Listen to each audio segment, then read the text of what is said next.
Hello दोस्तों, welcome back to my YouTube channel और आप सबका एक और नई वीडियो में स्वागत है। और आज हम आप लोगों के लिए बहुत ही इंपॉर्टेंट टॉपिक लेकर के आए हैं, जिसके लिए हमेशा से आप लोग दुविधा में रहते हैं कि क्या करें, क्या पढ़ें, क्या छोड़ें और किस तरह से करें। आपकी स्ट्रेटजी वाली वीडियो लेके आए हैं कि बीपीएससी 69 जो आने वाली 30 सितंबर को होने वाली है, और उसके बाद जो नेक्स्ट है हमारा बीपीएससी 70, इन दोनों का एक रोड मैप है कि किस तरह से आपको आगे की तैयारी करनी है, कैसे रणनीति रखनी है, किस चीजों को कितना पढ़ना है और किस किस को छोड़ देना है। अगर आप नए एस्पिरेंट है, पहली बार आप एग्जाम दे रहे हैं, तो उसमें आपको किस किस चीजों पर ध्यान देना है, ये सारी चीजें जो है इस वीडियो में आपको क्लियर हो जाएंगे। तो अंत तक वीडियो को देखें, बहुत ही ज्यादा ये वीडियो अच्छा होने वाला है और आपके लिए बहुत ही ज्यादा लाभकारी होगा। और इस स्ट्रेटजी के थ्रू अगर आप पढ़ेंगे तो आपको निश्चित ही बहुत ज्यादा लाभ मिलेगा। तो ज्यादा बात न करते हुए हम चलते हैं वीडियो की तरफ और हम देखते हैं कि इस वीडियो में हम किन किन चीजों को कवर करने वाले हैं। तो हम देखते हैं यहाँ पर बीपीएससी 69 और 70 के लिए। 69 जो हमारा 30 सितंबर को होने वाला एग्जाम है वो वाला है, और 70 जो हमारा नेक्स्ट ईयर फिफ्थ एग्जाम होगा उसके लिए है। तो 70 भी, क्योंकि बीपीएससी की जो आयोग है वो जल्दी से जल्दी चाहते हैं कि अपने कैलेंडर को पूरा करने के लिए, क्योंकि जो कोरोना की वजह से जो शेड्यूल खराब है, जो शेड्यूल डिसबैलेंस हो रखा है, उनको ठीक करने के लिए 70 की वैकेंसी जल्दी आएगी। तो अगर आप 70 देना चाहते हैं, अगर आपके मन में 70 देने का मन है, तो आप अभी से तैयारी कर सकते हैं और एक अच्छी स्थिति में एग्जाम तक आ सकते हैं। तो हम देखते हैं, सबसे पहले आपको पहले ही पता है कि जो भी पीसीएस का एग्जाम होता है वो 3 कैटेगरी में होता है। 3 कैटेगरी का मतलब अगर हम पहले बात करते हैं तो पीटी होता है, उसके बाद मेंस होता है और फिर इंटरव्यू होता है। जिस तरह से आपके यूपीएससी होता है, सेम उसी पैटर्न पर ये भी एग्जाम लेते हैं।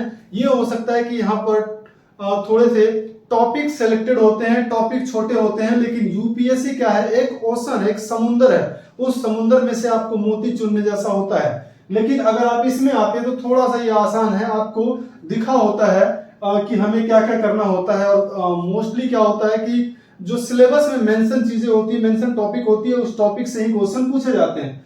तो चलते हैं, हम सबसे पहले बात करते हैं प्रीलिम्स एग्जाम की। किसकी बात करते हैं? हम पीटी एग्जाम की बात करते हैं। आपको पता है कि बीपीएससी की जो एग्जाम होती है ये 150 मार्क्स की होती है। 150 मार्क्स में 2 घंटे का टाइम होता है, 2 आवर्स का टाइम्स होता है, और इसमें आपको पूरी तरह से कंप्लीट करना होता है एग्जाम का।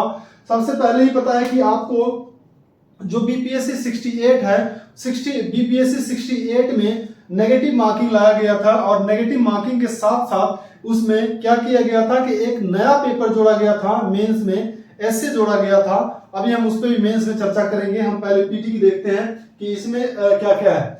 तो यहाँ पर ये आपको पता है कि पीटी जो है 150 मार्क्स का है, और 150 मार्क्स में इसमें जो नेगेटिव मार्किंग है ये कितना है, 1/4 है। मतलब अगर आप 4 गलत करते हैं तो आपके एक सही वाले मार्क्स कट जाएंगे। ठीक है, कितना है ये, 1/4। इसको हम क्या लिख सकते हैं, 25% भी लिख सकते हैं, कि मतलब अगर 4 क्वेश्चन गलत करेंगे तो एक आपके क्वेश्चन सही वाले के आंसर डिडक्ट हो जाएंगे।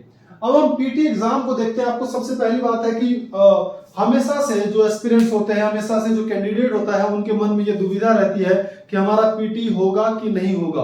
और पीटी एग्जाम क्लियर करना बहुत ही बड़ा चैलेंज होता है, क्योंकि मेंस में आपको लिखना होता है, लेकिन यहाँ पर पीटी एग्जाम में आपको ऑप्शनल एमसीक्यू टाइप क्वेश्चन होता है, और यहाँ से आपको छांट करके आपको अपने रिजल्ट में आना होता है, कटअप में आना होता है, तब जाकर के आप पीटी पास करते हैं। तो इस पीटी में आने के लिए आपको बहुत सारे सावधानी बरतने की जरूरत होती है। और उसके बाद हम देखते हैं कि किस किस चीजों से हम इस चीजों को कम कर सकते हैं, या हम अपने रिजल्ट को सिक्योर कर सकते हैं, और हम उसमें पूरी तरह से आश्वस्त हो सकते हैं कि क्या क्या चीज हम कर सकते हैं। तो हम देखते हैं, सबसे पहले जो हमारा बीपीएससी है, बीपीएससी में पहला सेक्टर जो हमारा क्या है, हिस्ट्री का सेक्टर है, जो 30 मार्क्स, अप्रोक्स 30 मार्क्स पूछा जाता है इसमें, 30 मार्क्स। अब 30 मार्क्स में देखते हैं कि सबसे पहले जो एंशिएंट है इसके 4 मार्क्स, 3 से 4 क्वेश्चन पूछे जाते हैं, 3 से 4 नंबर के क्वेश्चन पूछे जाते हैं। एक चीज आपको और ध्यान रखना है कि जो बीपीएससी का एग्जाम होता है, यहाँ पर 5 ऑप्शंस होते हैं, 5 ऑप्शंस होते हैं, और पांचवा जो चौथा और जो 5वां ऑप्शन होता है वो आपको बहुत ही ज्यादा उलझन में डालेगा। क्योंकि आते हुए क्वेश्चन आपको गलत हो जाएगा। तो आप क्या कर सकते हैं कि कुछ सेलेक्ट करिए टॉपिक को और उस टॉपिक को आप मल्टीपल टाइम रिवाइज कीजिए। ये नहीं कि हम ये भी पढ़ लेंगे, हम वो भी पढ़ लेंगे, हम इतना पढ़ लेंगे, तो उससे कुछ नहीं होगा। इससे क्या होगा कि आप ज्यादातर अगर रिवाइज नहीं कर पाएंगे तो आपके क्वेश्चन गलत होने के चांसेस बनेंगे। तो क्या कर सकते हैं आपकी मल्टीपल टाइम्स, ज्यादा बार अगर एक टॉपिक को अगर रिवाइज करेंगे तो आपकी गलती होने की संभावनाएं बहुत ज्यादा कम हो जाएगी। तो हम देखते हैं कि जो हमारा एंशिएंट हिस्ट्री है इससे कितना आएगा 4 मार्क्स का, 3 से 4 मार्क्स का क्वेश्चन पूछा जाता है इससे, ठीक है। तो इसको आप थोड़ा लाइट पढ़ सकते हैं। नेक्स्ट अगर हम मेडिवल की बात करते हैं तो मेडिवल में भी कितना है 3 से 4 नंबर का मेडिवल भी पूछा जाता है, ठीक है। हम सबसे जो मेजर टॉपिक है और सबसे ज्यादा क्वेश्चन स्कोरिंग क्वेश्चन जो आता है वो सबसे ज्यादा किससे आता है, मॉडर्न हिस्ट्री से। किससे आता है, मॉडर्न आधुनिक भारत से। आधुनिक भारत से आप देख सकते हैं कि 18 से 20 क्वेश्चन पूछे जाते हैं और यही आपको अगर इस सेक्टर को अगर आप अच्छी तरह से किए हुए हैं और 18-20 में से अगर आप 16-17 क्वेश्चन भी ठीक कर लेते हैं तो आपको रिजल्ट में आने के लिए बहुत ही ज्यादा हेल्प करेगा ये। तो यहाँ पर देखते हैं पूरी तरह से मिला करके अगर हम हिस्ट्री की बात करें तो 30% पोर्शन ये कवर करता है, मतलब 30 क्वेश्चंस का जो है इसमें हिस्ट्री का योगदान होता है और ये आप कर सकते हैं। ये बहुत ही बड़ा मेजर टॉपिक है और हिस्ट्री को अच्छी तरह से आप कर सकते हैं। नेक्स्ट अगर हम बात करते हैं साइंस का, हमने जो बड़े बड़े टॉपिक है जहां से स्कोरिंग क्वेश्चंस आते हैं हमने उन सबको सबसे पहले लिखा हुआ है कि ताकि आप उन चीजों पर ज्यादा फोकस कर सकें। नेक्स्ट बात करते हैं हम साइंस से। किससे बात करते हैं, साइंस से। साइंस से आपको पहले से ही पता है कि साइंस में क्या है, physics, chemistry and biology. Physics, chemistry और बायोलॉजी तीनों से क्या है, तीनों से 10-10 क्वेश्चन आते हैं। बायोलॉजी से भी 10 क्वेश्चन आते हैं, फिजिक्स से भी 10 क्वेश्चन आते हैं और केमिस्ट्री से भी 10 क्वेश्चन आते हैं। ये तीनों मिलाकर के 30 क्वेश्चन का पोर्शन कवर करता है और ये 30 क्वेश्चन होते हैं, ठीक है।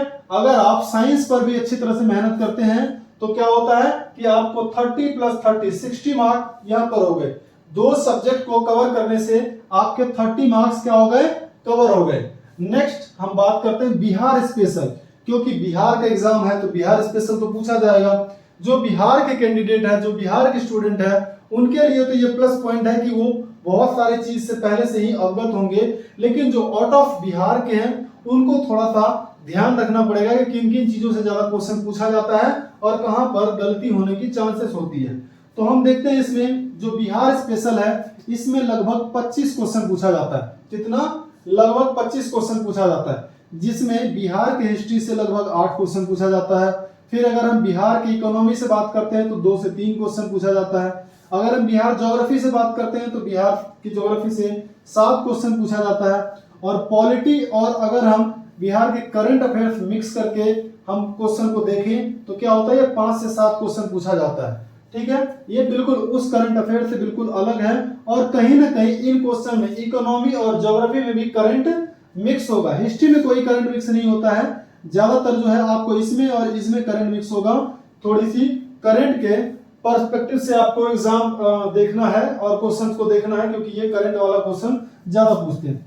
नेक्स्ट देखते हैं करंट अफेयर्स। ये बहुत ही ज्यादा इंपॉर्टेंट सेक्टर है। आपको ये विगत कुछ सालों से दिखाई दे रहा होगा कि करंट का बहुत ज्यादा महत्व बढ़ चुका है और हर एग्जाम में करंट की जो पोर्शंस है वो बढ़ता ही जा रहा है। पहले बीपीएससी में करंट की जो क्वेश्चन की संख्याएं होती थी वो बहुत कम होती थी, इतना ज्यादा नहीं होती थी। लेकिन धीरे धीरे जिस तरह से यूपीएससी और यूपीपीसीएस और अदर पीसीएस वाले अपने करंट को लेकर के बहुत ही ज्यादा क्या हो रहे हैं कि करंट को बहुत ज्यादा वैल्यू दे रहे हैं, तो बीपीएससी ने भी उसी रास्ते में काम किया है और उसी तरह अग्रसर होकर के काम किया है। और करंट अफेयर्स का जो पोर्शन है वो कितना है, 30 क्वेश्चन का।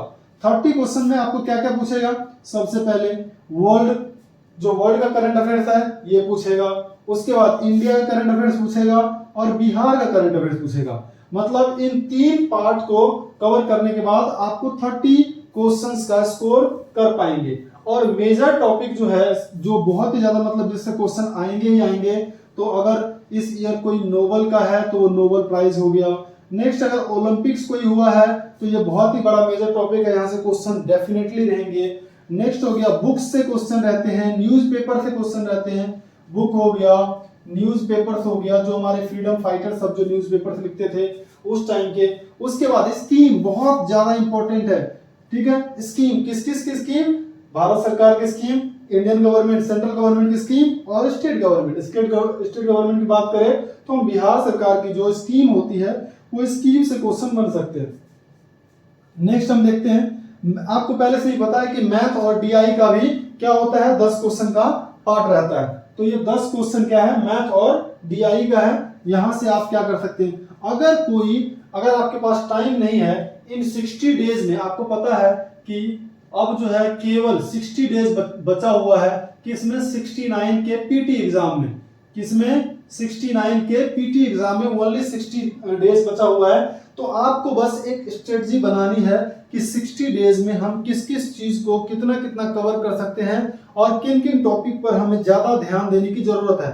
अगर आप क्या करते हैं कि अगर आप ये 4 पोर्शंस को अच्छी तरह से पढ़ लेते हैं, हिस्ट्री को, साइंस को, बिहार स्पेशल को और करंट अफेयर्स को, तो आपको क्या हो जाएगा, बहुत ही अच्छी तरह से आप रिजल्ट में आ सकते हैं। क्योंकि आपको पहले से ही पता है कि जो 68 की जो कट ऑफ गया था, जो 68 की कट ऑफ गया था वो कितना गया था, इसका गया था 87.2 गया था, ठीक है। मैं आपको यहाँ पर इस 4 सेक्टर में जो बात कर रहा हूं ये लगभग 117 से 18 क्वेश्चन की ये पोर्शन कवर करता है। और आपको लाना कितना है, अगर आप जनरल कैटेगरी से है और अगर आप अदर स्टेट से हैं तो आप बस 95 पर पूरी तरह से सिक्योर हैं। अगर आप किसी भी रिजर्वेशन में नहीं आते हैं, अगर आप जनरल से आते हैं तो आप अगर 95 लेकर के आते हैं तो क्या होते हैं, आप पूरी तरह से सेफ है, सेफ जोन में आप मेंस की तैयारी कर सकते हैं। तो आपको इन चारों चीज पर ध्यान देना है। अगर जैसे मान के चलते हैं कि बहुत सारे अदर स्टेट्स के जो कैंडिडेट है जिनको बिहार स्पेशल पढ़ने में बड़ी दिक्कत होगी, तो वो क्या कर सकते हैं, बिहार स्पेशल की जगह पर इनमें से मेजर टॉपिक चुन सकते हैं और उन पर ध्यान दे सकते हैं। जैसे इकोनॉमी हो गया, 8 से 10 क्वेश्चन है, पॉलिटी हो गया 8 से 10 क्वेश्चन है। अगर वो इन दोनों चीजों को कर सकते हैं तो यहां से उनके लगभग 15-16 क्वेश्चन बन जाएंगे, जो उनको रिजल्ट में आने के लिए बहुत हेल्प करेगा। और जो डीआई है ये बहुत ही ज्यादा इजी क्वेश्चंस आते हैं इसमें, तो यहां से भी आप क्वेश्चन कर सकते हैं। जैसे मान के चलते कि जो मैथ के बैकग्राउंड वाले नहीं है उनको बड़ी दिक्कत होती है मैथ से और डीआई से, तो इसको छोड़ सकते हैं, इसको छोड़ सकते हैं। इसके अलावा वो किसी और पोर्शन पर काम कर सकते हैं, उसको इजीली वहां से जितना यहाँ पर मेहनत करेंगे उस मेहनत को कहीं और इम्प्लीमेंट करेंगे तो उसको इजीली मार्क्स आ जाएगा वहां से। तो ये हम डीआई को देख लिए, ये 10 मार्क्स का है। Next geography. अब ज्योग्राफी में इंडिया का पूछेगा, इंडिया का 6 से 8 नंबर का ज्योग्राफी पूछेगा। और अगर वर्ल्ड ज्योग्राफी की बात करेंगे तो ये 4 से 6 नंबर की वर्ल्ड ज्योग्राफी पूछेगा, ठीक है, पीटी एग्जाम में। तो ये लगभग जो इस ज्योग्राफी से ये 14 से 15 क्वेश्चन यहाँ पर ज्योग्राफी से देखने को मिलेगा। तो अगर आपको किससे बिहार स्पेशल से दिक्कत है तो आप यहाँ पर भी इसको भी पढ़ सकते हैं, किससे, इसको पढ़ सकते हैं ज्योग्राफी को, तो आपको यहाँ से बिल्कुल इजीली क्लियर हो जाएगा। नेक्स्ट हम देखते हैं पॉलिटी राज्य व्यवस्था। इससे कितने क्वेश्चंस आते हैं, 8 क्वेश्चंस आते हैं। नेक्स्ट हमारा इकोनॉमी अर्थव्यवस्था। इससे कितना आता है, अर्थव्यवस्था और बजट को अगर हम मिला करके पढ़ते हैं ये 8-10 नंबर का, 8 से 10 नंबर का क्वेश्चन कवर करता है। और यहाँ से आपका हो गया। तो अभी तक जो हमने ओवरऑल बात किया है वो पीटी की बात किया है कि पीटी में हमारा क्या तैयारी होनी चाहिए, क्या रणनीति होनी चाहिए और हम किस तरह से हम स्मार्ट वर्क करके आगे हम रिजल्ट में आ सकते हैं। क्योंकि आपको पता है कि इस बार एसडीएम का सीट एक ही है अभी तक अभी मैं वीडियो बना रहा हूं, इस टाइम जो एसडीएम का सीट है वो एक ही है। और ये वो भी एक सीट किसके लिए है, ओनली फीमेल कोटे के लिए रिजर्व किया गया है। तो आपको इस सीट में से अभी लगभग कितना 420 के आसपास कुछ सीट अभी तक जो अपडेट हुआ है उसमें आया हुआ है।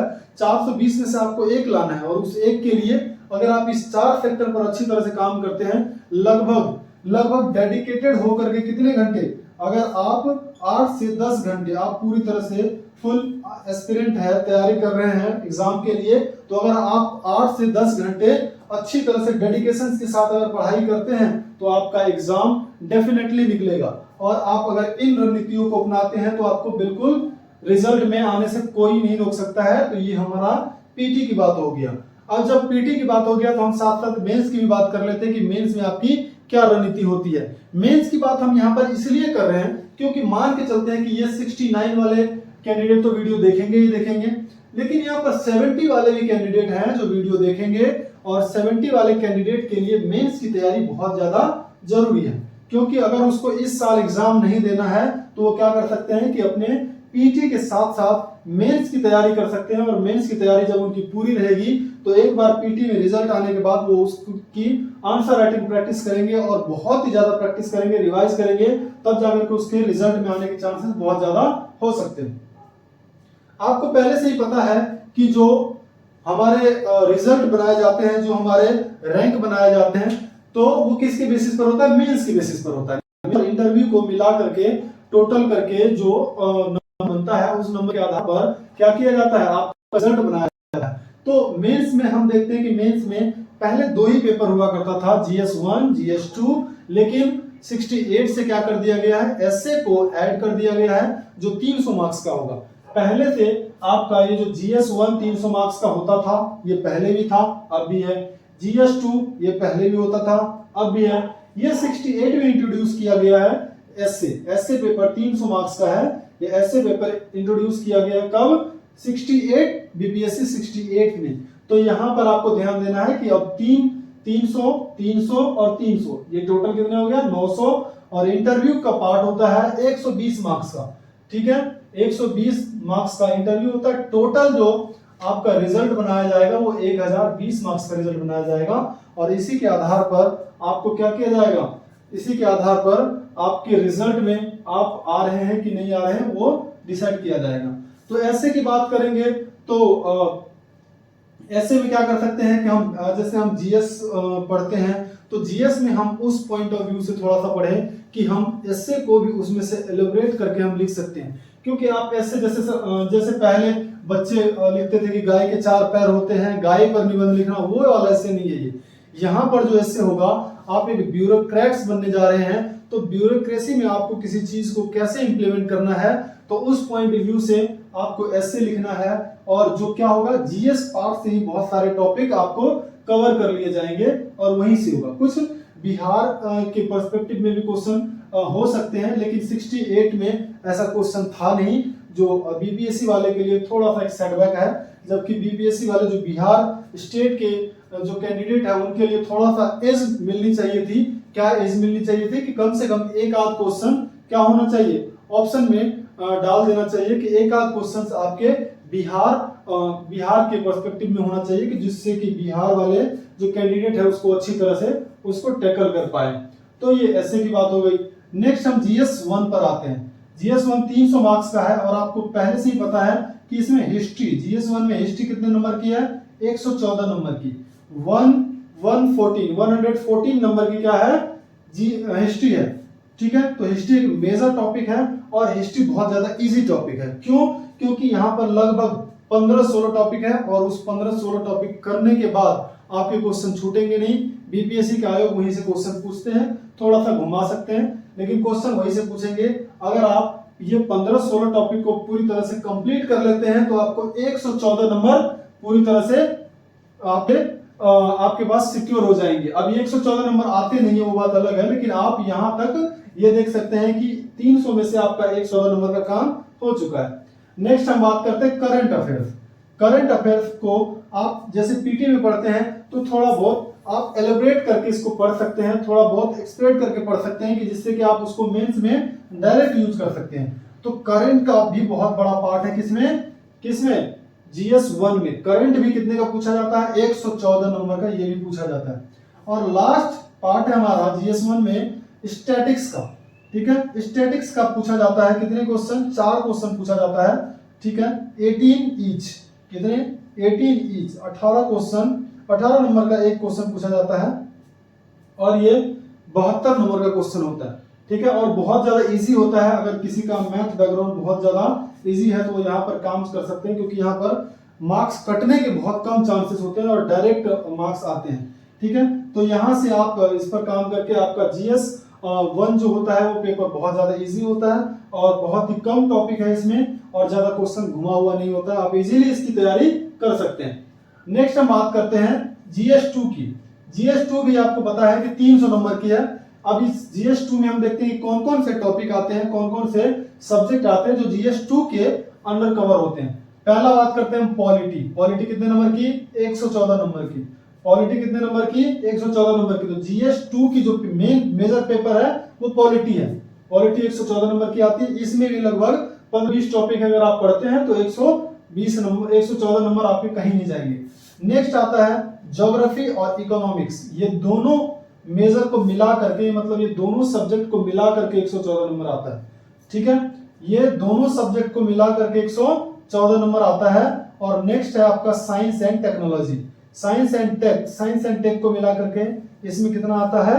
साइंस में टेक्नोलॉजी मिक्स होता है, क्योंकि रियल लाइफ में जैसे सपोज हम बात करते हैं फार्मिंग की। अब फार्मिंग की हम साइंस एंड टेक्नोलॉजी को हम किस तरह से यूज करके हम फार्मिंग को इनहेंस कर सकते हैं, हम एग्रीकल्चर की प्रोडक्शन को हम इनहेंस कर सकते हैं, उसके स्टोरेज के लिए हम साइंस एंड टेक्नोलॉजी, जैसे हम बात करते हैं कि एग्रीकल्चर में साइंस टेक का कैसे यूज करेंगे, कि एग्रीकल्चर में जैसे सपोज एग्रीकल्चर प्रोडक्ट हुआ है तो उसको स्टोर कैसे करेंगे। जैसे मान के चलते हैं कि हम कोल्ड स्टोरेज में साइंस एंड टेक का कैसे यूज करेंगे, कि आपको जैसे मान ले कि जल्दी खराब होने वाले टमाटर हो गया, आलू हो गया, प्याज हो गया, ये सब चीज जल्दी खराब होने वाली चीजें हैं, तो उनको रखने के लिए कोल्ड स्टोरेज की जरूरत पड़ता है कि लंबे टाइम तक हम उसको कैसे रख सकते हैं। तो उसमें हम साइंस एंड टेक्नोलॉजी का कैसे यूज करेंगे, तो उस बेसिस पर रियल लाइफ में जो रिलेटेड चीजें हैं उनसे रिलेटेड चीजें क्वेश्चन पूछा जाएगा यहाँ पर। ये भी नहीं कि मतलब आप एंटीबायोटिक का नाम बताएं और जो है इलेक्ट्रॉन का खोज किसने किया, ये सब क्वेश्चन यहाँ पर नहीं पूछा जाएगा।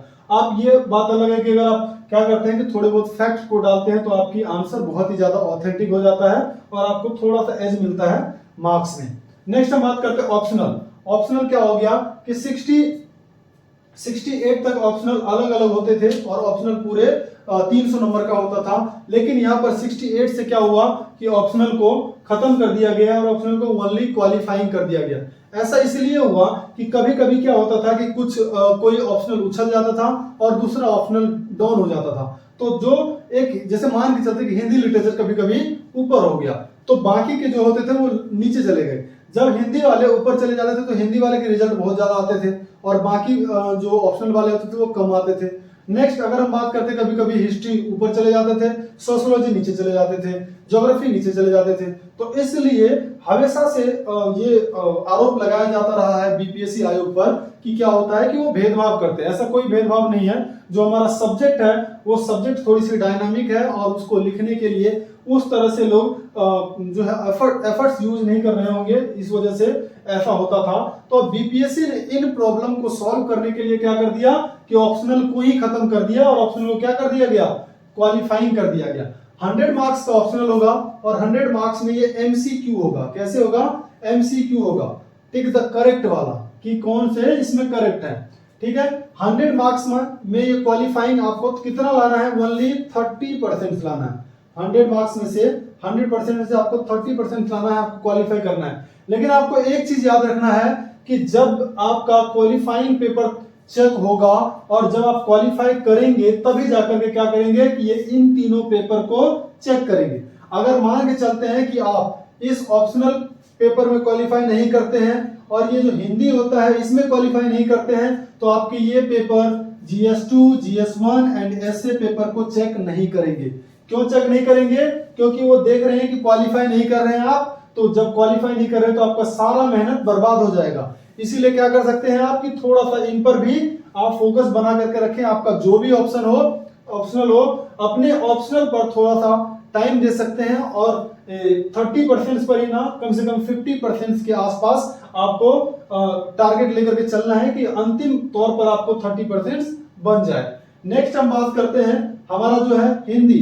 क्योंकि बिहार में अगर कोई काम करने के लिए जाएंगे तो बिहार में इंग्लिश तो बोलेंगे, क्योंकि बिहार वाले को अगर आप इंग्लिश में बोलेंगे तो वहां पर मेजर लोग ऐसे हैं जो इंग्लिश समझ नहीं पाते हैं, इंग्लिश उनको पढ़ना नहीं आता है। तो उनके लिए उनके पास आप काम करेंगे, जैसे मान के चलते किसी ब्लॉक में काम करेंगे, किसी जिला में काम करेंगे, तो हिंदी भाषा आपको अच्छी तरह से आना चाहिए। अगर आप अदर स्टेट्स के भी है तो आपको हिंदी को लाइटली नहीं लेना है, हिंदी को आपको थोड़ा सा सीरियस लेकर के हिंदी को करना है। क्योंकि क्वालिफाइंग पेपर में अगर आप क्वालिफाई नहीं करते हैं तो आपको आपकी सारी मेहनत जीएस पर किया हुआ, एसए पर किया हुआ मेहनत सारी बर्बाद हो जाएगी और आप कुछ भी नहीं कर पाएंगे। तो फिर क्या होगा कि अगर आपको बहुत बड़ी दिक्कत होगी, आप रिजल्ट से रह जाएंगे। तो हम तभी आप इंटरव्यू में पहुंच पाएंगे जब आपका मेंस क्लियर होगा। और मेंस क्लियर करने के लिए आपका जो ऑप्शनल है उसमें क्वालिफाई करना जरूरी है, आपका जो हिंदी है उसमें क्वालिफाई करना जरूरी है। तो इन सबको भी थोड़ा सा सीरियसली लेना है और इस तरह से आप इस स्ट्रेटजी के थ्रू पढ़ेंगे तो निश्चित रूप से आपका क्या होगा, रिजल्ट होगा। और इस तरह से आपको पढ़ना चाहिए और इसी तरह से हम इसी स्ट्रेटजी के साथ कि किस किस तरह से आपको किस किस चीजों को कितना पढ़ना है, उस हिसाब से हम आपको टाइम टाइम पर वीडियो देते रहेंगे। तो ये जो हमारा नया चैनल है, इस चैनल पर आप क्या करते हैं कि चैनल को सब्सक्राइब कर लीजिए, जिससे